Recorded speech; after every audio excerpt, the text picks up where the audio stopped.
So a lot of the time when I see guitar players using scales in order to write their riffs, I see them just basically learning a pattern and they kind of stay in that box position and they're relying on muscle memory and frets as opposed to learning what actually makes those scales what they are. And this is a problem because if you're only relying on shapes and patterns and muscle memory, you're just going to find yourself defaulting to the same kind of riffs over and over again. But when you actually start to understand what each note is doing in relation to the root note, whether it's a flat 5 or a minor third or whatever, you'll all of a sudden unlock lots of creative options when it comes to your writing. So in this lesson, I'm going to show you a quick trick that I've used over the years to help me with my riff writing.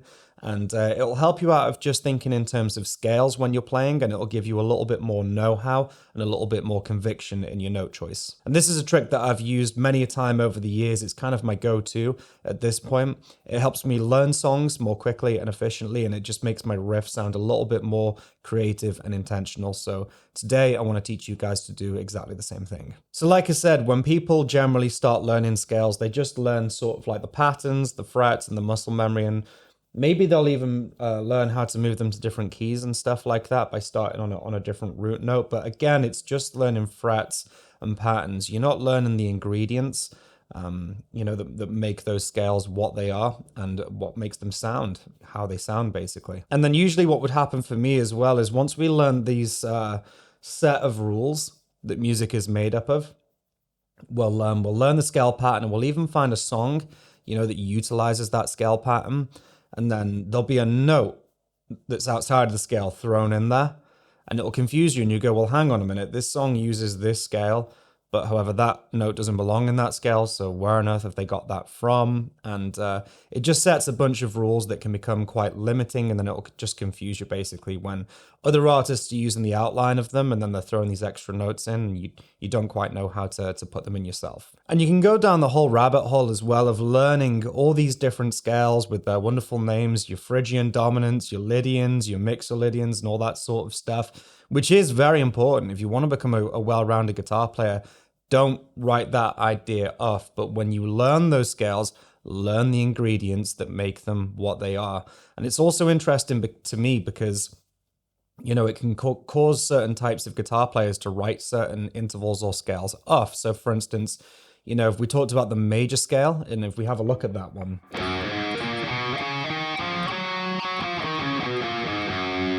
so major generally means like happy and uplifting, generally speaking, and that's quite a jolly sounding scale right there. So if you're a metal guitar player, you're going to go, oh, well, that's just full of major notes. I'm not going to use that because it's going to sound too happy. And all of a sudden, you've limited yourself. So let's have a look at how we can break out of this train of thought and stop limiting ourselves as songwriters and be a little bit more creative and convictive in our note choice. So first things first, what is an interval? And basically it's just the distance between two notes. So if we pick F sharp right here, so 2nd fret, I'm tuned to standard tuning right now, 2nd fret on your 6th string, so it's F sharp right there. If we were to go for like a, I don't know, pick a fret, let's say 5th fret on the 6th string, okay, that right there is a minor third interval, and don't worry about the technicality just yet, we'll get into that. But basically the idea of music is it's about relationships, okay? Our start point, the F sharp right there, usually that sort of advocates the sort of key that we're playing in. It's the start point for our song, our riff, our lead, whatever it is, right? So all the other notes are going to want to resolve back to that point. However, the rest of the notes, for instance, like this minor third interval, it's about relationships. It's about how do those two notes work together? What do they put across? What idea does it put in your head when you hear that note going from one to the other? I don't know about you guys, but I find a minor third interval has got a very sort of like menacing thing going on with it, okay? Much unlike a major third interval. Okay, that's a little bit happier right there. Minor, sad, major, happy, right? So, if you understand the basis of that, just your major and your minor being happy and sad, you can sort of play off of that a little bit. And again, you can pick these notes knowing that they're going to convey a certain idea. And this is where the issue is when it comes down to just learning one scale pattern and just sort of living in that realm, if you like, because it leaves out a heck of a lot of intervals or notes that you can play with against your root note. The root note contextualizes everything, okay? If you play the note on its own, you know, that you want to play, for instance, that minor third idea, it doesn't mean anything. But if you contextualize it by playing the first note, the root note, already it gives an idea of what's sort of going on. How have we set the scene? Okay, is today a cloudy, horrible day?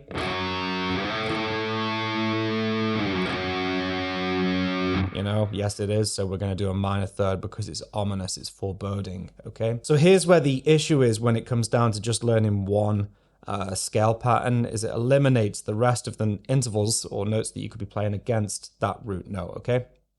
So I'm kind of thinking a little bit more chromatically when I'm writing riffs like this, or single note riffs or whatever, or even leads, okay? So I want to play every last note that's available to me, so all 12 of them, okay, from the root note. So I would just think chromatically like this.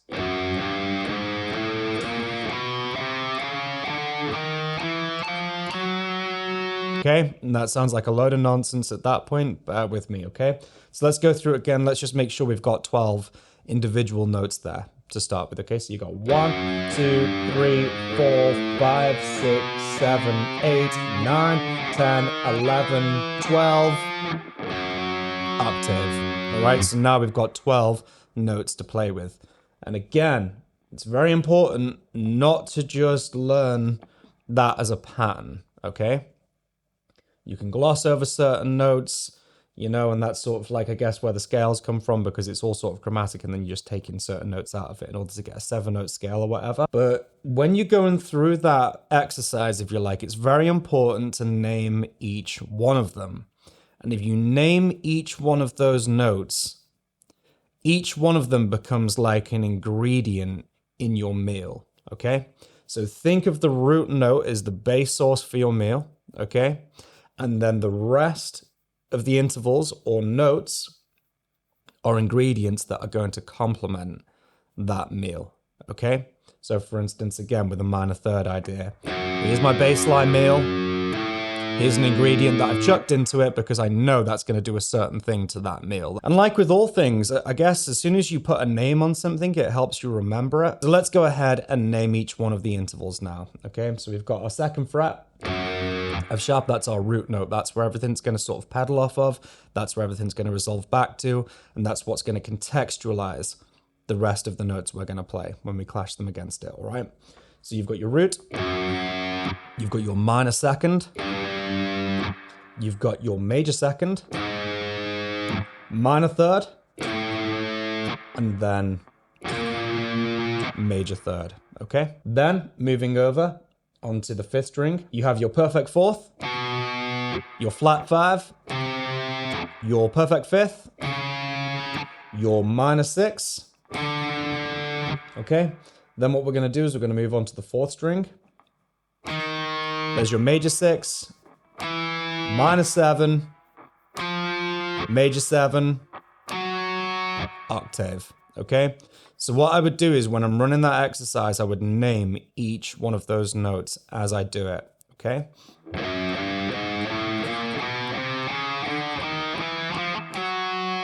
Okay, and then all it's a matter of is picking out notes from that pattern, playing them against the root note, and then develop an opinion about it, okay?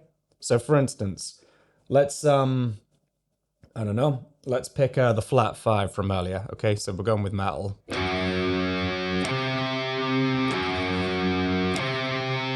Yeah. Now listen to how menacing that sounds. So then what I would do is I'd mentally log that and go, okay, so if I introduce a flat 5 at any point against a root note, that's going to give me the sound of Black Sabbath, Metallica. It's just going to give me that down sort of evil vibe.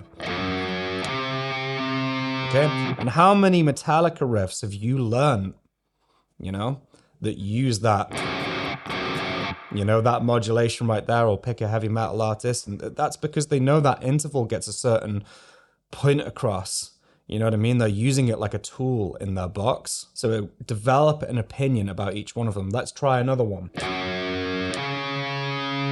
Okay, so that's a perfect fifth right there. And you know that as a power chord. Okay, so if you've ever looked at a tab sheet or whatever and it says like F sharp 5, that's where it's coming from. You've got the F sharp root note and then you've got the perfect fifth interval on top of it. That's where it comes from. And you know, a lot of the music we play works in fifths because it's quite a punchy interval. It's pleasing to the ear. That's why it's so popular. Okay, let's push the boat out a little more now. What about a major 7 interval? Okay. Okay, now to me that sounds quite bleak. That's interesting though, because you would find that major 7 note in the major scale, okay? However, you know, it's not sounding so jolly and happy to me. It sounds quite bleak, okay? Okay, I developed an opinion about it, so I'm hopefully going to remember it. So I'm going to name it. I'm going to file that under bleak. What happens if I put now a root note with the perfect fifth and the major 7 together? Wow, that's very pretty sounding. Okay, and then what if I resolve it to the octave, which is right next door? Now things are starting to sound a little bit uplifting, or a little bit more uplifting, because we're resolving it.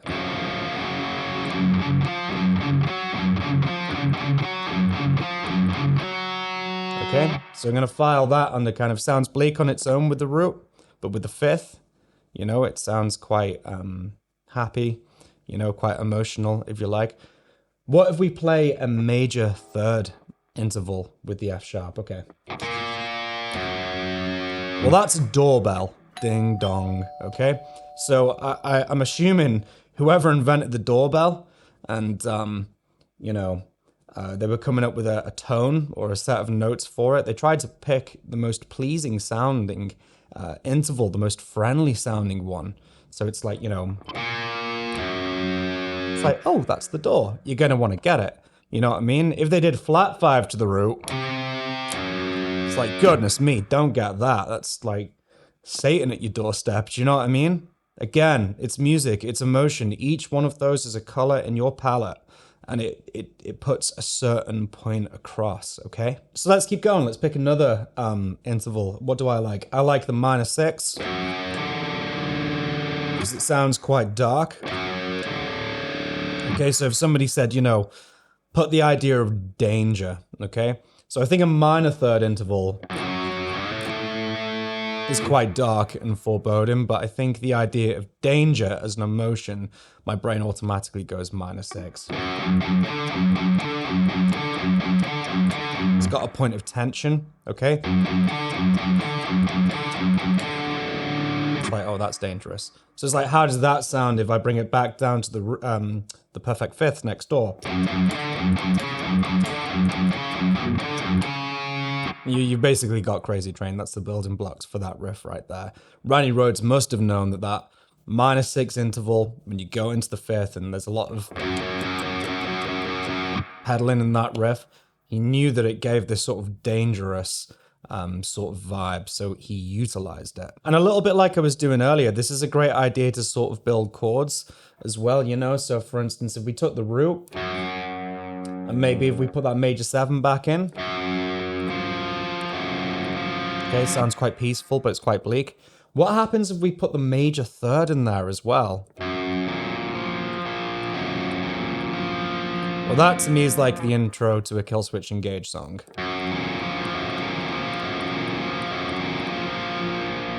Okay, so now we're building chords out of our intervals and we're strategically building them. So for instance, if we break that down, we've got our root note. I know major 3rd is generally quite uplifting and happy, but then I know if I inject the major 7 in there, that's going to give me that sort of bleak edge to it. Again, you just add in an ingredient to a meal. If you put too much of this ingredient in, it might, you know, go a little bit too far. So you'll counter that with another ingredient so it balances the meal out, right? So it's palatable, you know? So it's like, that's too happy. Put the major 7 in there. That's kind of It's a little bit more brooding and emotional, right? And those are all major notes, okay? Again, if you limit yourself to the major scale, you know, you might just find, depending on how you're playing it, everything sounds quite jolly. Or you'll just completely overlook those intervals entirely because you'll think to yourself, major, happy, that ain't heavy metal, you know? So that's why this approach is really worth investigating. So the next thing that I like to do once I've sort of got to know each one and sort of understand the role it plays, and I box it off, I develop an opinion about each one of them, okay? I'll try and stick them in a riff, okay? So, you know, just think simple to begin with, you know. So I'm starting on the octave right there, okay? And then I'll just pick another interval that I know in that pattern. And I'll think, oh, that's pretty cool sounding. Okay, well, what interval is that? And I'll count my way along. Oh, it's the octave to the minor 6. Okay, then whatever I want to make it sound even more jarring. How would it sound if I put the flat 5 in there?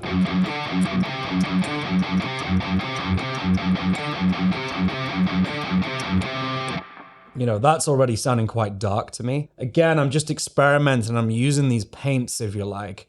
You know what I mean? And I'm clashing them against my palette. All right. And that again is the danger of learning all these scales. You know what I mean? If you treat each scale and the notes within them as more of a paint on your palette, you know, what good is all these fantastic paints that you've bought unless you've got a canvas to put them on? All right. You know, so if your canvas is your root note, that's going to contextualize everything. So now we've got our paints. So we like the octave, we like the minor 6, and we like the flat 5.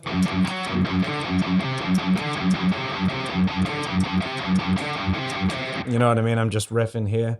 You know, just trying to figure out what the vibe is. What does that convey in my mind? It's like, okay, well, that flat 5 sounded a little bit bleak for me, so maybe I'll prefer something a little bit more easy on the ears, but still in minor. It's like, well, I'll pick maybe the perfect 5th. So I'll go octave, minor 6, and there's my perfect 5th, and it's a nice resolve, that.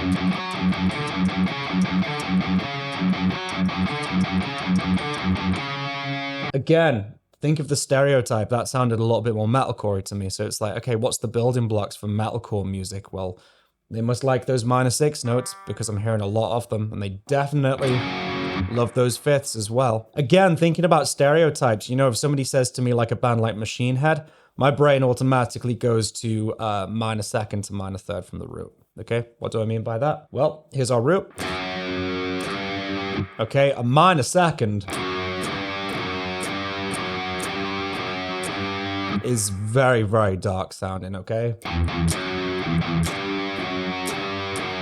Okay, and it's just like, that's a very classic sort of Machine Head Slipknot thing. You combine the root with the minor 2nd, and then the minor 3rd. You know, you get the Burn My Eyes album, you know what I mean?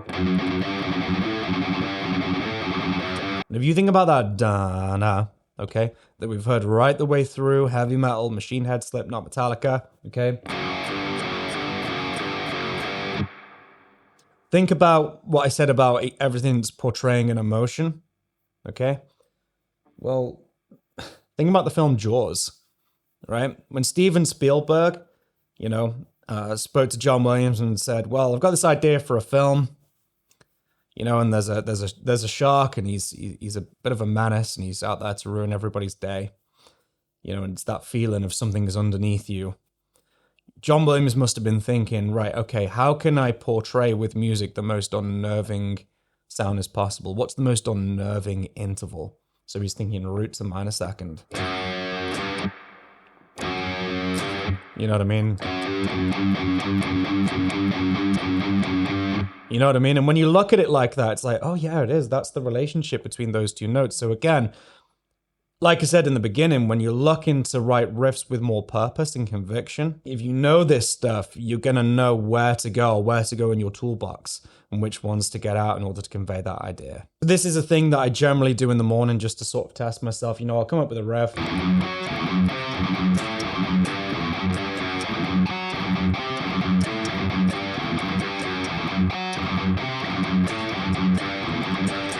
you know, and I'll be like, okay, well, that was root, octave, flat 5, minor third, flat second, okay, because that's dangerous as well. And then resolving back to the root, okay? And I've concocted a riff there and just come up with something that's done a million times before, for sure. But it's interesting to me because I know what each one of those intervals is doing when it's clashed against the root. It's getting a certain idea across, okay? Let's just say I wanted to make things sound a little bit more bleak. You know, let's pick some of those major 7 notes in there and put that in there.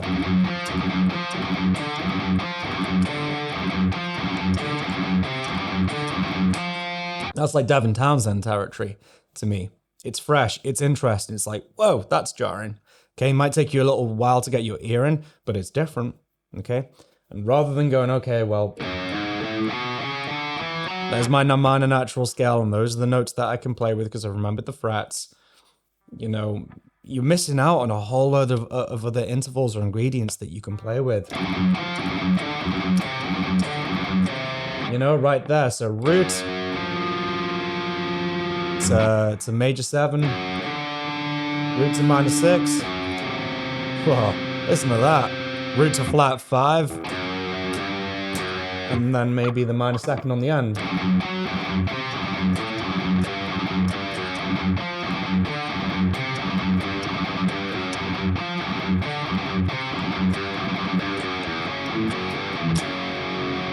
So I guess to sum all this up, you know, the main thing here is context, right? And I would carry this with you, or this thought process with you, into every approach when it comes to learning music, okay? Number 1, contextualize everything, okay? All these notes, you know what I mean? There's a reason why that sounds jarring to the ear and it just sounds atonal and horrible, okay? It's because there was no sort of context. So what I would encourage you to do if you're learning a scale, you know, or you're doing this, for instance, put a drone note on underneath, okay? There's loads on YouTube, and what is a drone note? It's a sustained pitch, okay? There's loads of them on YouTube. You can pick loads of different notes. So for instance, let's say you didn't want to do F sharp and you just wanted to do good old E.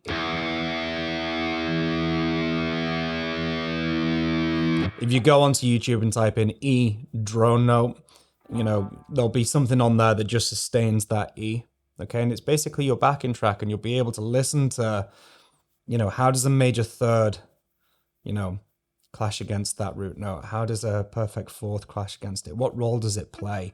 What emotion does it, you know, put across? How can I use this within my riff writing? And how can I bracket it off and pigeonhole it? So anytime I want to get this point across, I just go, okay, that interval against the root works for this idea. That would be my first port of call, because sometimes you don't want to constantly be hitting a root note to contextualize yourself on guitar.